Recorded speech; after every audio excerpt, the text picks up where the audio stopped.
NC State, various spring leagues over the years. And they spring it loose to the 35. Andre White picks up 13. Team's coordinator, Peyton Barney, doing a great job. 38-yard attempt. Here's Blewett. And Blewett, William Led straight banks it through the right down the middle. 3-0. Roughnecks out in.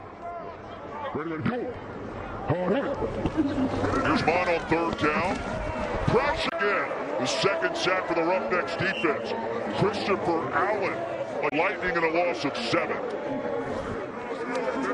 He's working on, there's Christopher Allen. He's working on the right guard. You know, just does a nice job of swiping the hands down, getting up the field against Greg Island, coming up with the sacks. Really nothing Kellen Mond can do. There's nowhere to escape pressure.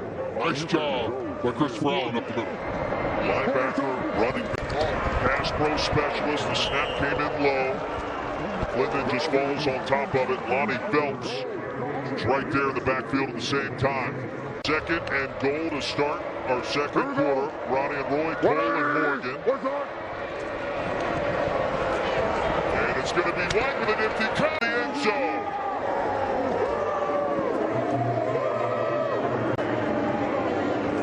Second touchdown of the season. This one from 6 yards out. C.J. Johnson wants to go for one, and it's 9-0 Roughnecks. Jones comes off the edge, and Jaquandre Wright just puts him in the matrix. Lets him know that he's the one. And then how about the block by Jalen McClendon? Yes, sir. Getting his body in the way, getting low. Oh, we've seen some unique looks blocking up front. When San Antonio runs the counter, case in point, McFarland. And their second is on the longest play from scrimmage at 25. And they execute it really well. And Anthony McFarland with a big game. Just stealing the eyes of that defense in multiple ways. That tight end could have been coming flat across on the splits. I was talking to Peyton Barney pregame on the field about the different schemes being utilized. Blocking in the counter. Learned a little bit there. Here's Harris's for the massive target. Shoved out of bounds near the red zone with a penalty marker down to the. It's going to happen right here on the left side of your screen on the tight end. Collisions the tight end, and then it kind of as they're both falling, Sean Bauer just grabs him, pulls him down. The play is Jacob Harris. League wide is caught up somewhat the midway point of this regular season. Here's Robbins, full head of steam, pinned inside the 5.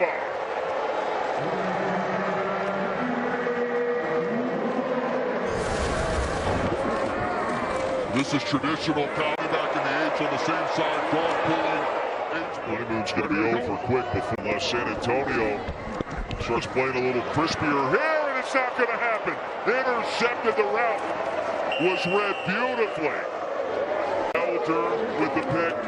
Former Miami standout, the 30-year-old Nashville, Tennessee native. He just reads the eyes of Kellen Mond, who takes him right to that bang 8 route, that skinny post. It's the right coverage to throw it against, but tears it down, moves Cornelder right into the throwing lane, and a big play again for Houston. San Antonio. Lingard, the deep handoff, didn't need much, and let's see.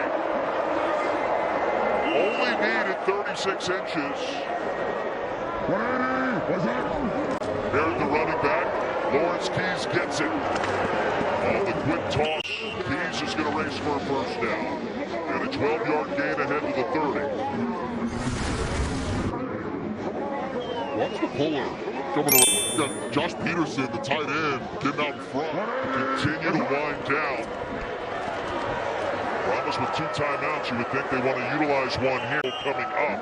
Trying to get the football back at the end of the half. A loss of 1 and the tee up of sights. And instead of attempting a touchdown potentially on third down, the 29-yard field goal, because only 5 seconds remain, and it is good by Chris. You referred to it during that break as 4-dimensional chess, Ronnie. Try to see that from the 1-yard line. Marcus Sims, Roughnecks made a trade for him just 2 weeks ago, and he is upended short of the 30. And we check in with Morgan. The defenders had some momentum, and the Roughnecks have stolen it right away. Kirk Merritt fouled up, he'll lose 4. Sean Lawrence just creates havoc on the right side. burst, the power, just gets out of his. Johnson already indicating they'll go for it on fourth down, as you would expect. A power look. Deep give, straight ahead, a burst. And Merritt to the end zone for the Roughnecks.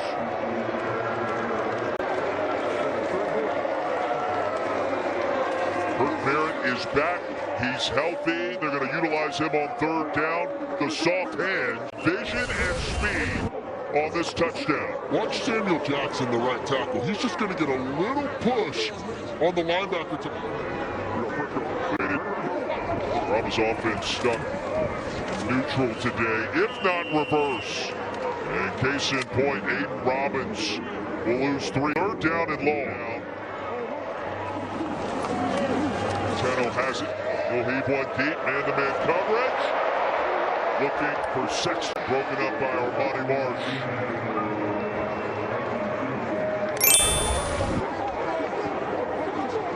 End up going to the slot fade to Matthew Sexton and Marsh with the breakup. You know, this, I don't think.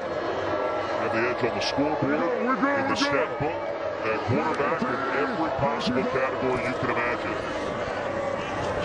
Clinton has been just about perfect. White had a touchdown in the first half. He's 3 yards here, not carry in the second.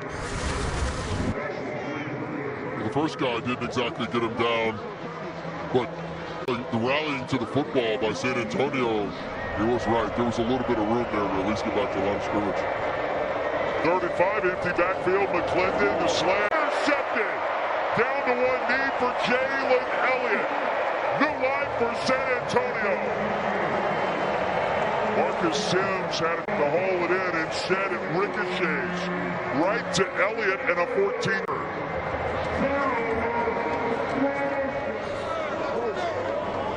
Garantano hoping to provide a spark. Wants to throw it. Does. And his first field goal attempt of the season. And Biscayne, 2 touchdowns, 2 3-point conversions to tie the game up. Kick the field goal. You're going to have to get stops anyway. Kick the field goal. And now touchdowns without the conversions. Lawrence Keys. It is college ball 2, still on his feet.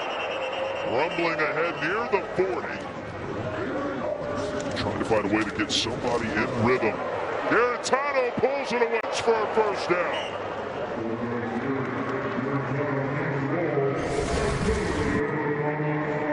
This ends up being a huge gain. He's reading the scrimmage. He crashes down, so Garantano just pulls the ball, and there's nobody. A quarterback run a bigger part of the game, much bigger part of the game with Garantano in. After the ball back to the line of scrimmage. Entwine down to the turf. Brahmas in search of a stop, a little bit of pressure, and a deep ball in and out of the hands. McClendon had him in stride. It would have been a tough grab. And the punt team on the field for C.J. Johnson. And Derek Lane for contact. Had a ton of long drives in the first half, but they're giving their offense a chance. Rivers punts it. Matthew Sexton. Brahmas need a big play. In the plus territory. And another chance. Jarrett. 7 folks passing yards in school history in the SEC. And an interception. It bounced right to Williams. Rashad and a pick 6 for the Roughnecks with 3 penalty markers down. And instead it's 6.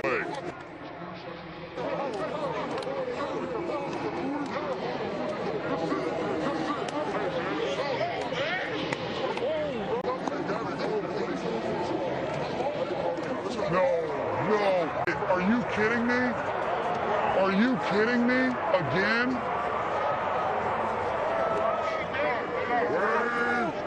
McClendon wants or throw it, and the quick strike is caught for 3 by Emmanuel Butler.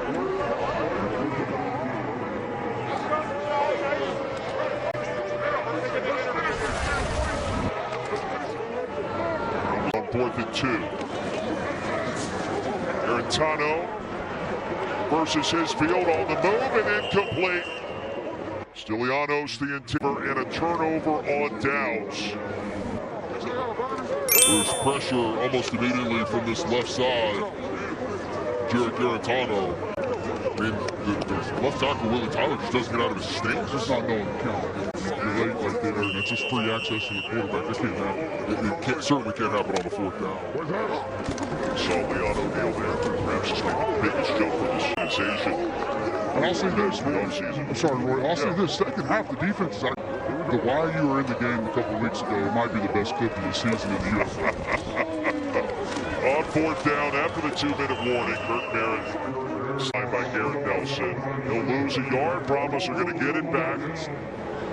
We all start wondering about what Birmingham is going to do to bounce back. Interrupted by Moody, who's had himself quite an afternoon in the Lone Star State. Tano, the pocket collapses. He'll buy a little bit of time, but not much. And another sack well behind the line of scrimmage. Christopher Allen, his second tackle, San Antonio quarterback for a sack game. I mean, it's right up the middle between two San Antonio offenses. And don't look now, but the Roughnecks have won 2 of their last 3. And they are right back in this playoff push in the UFL.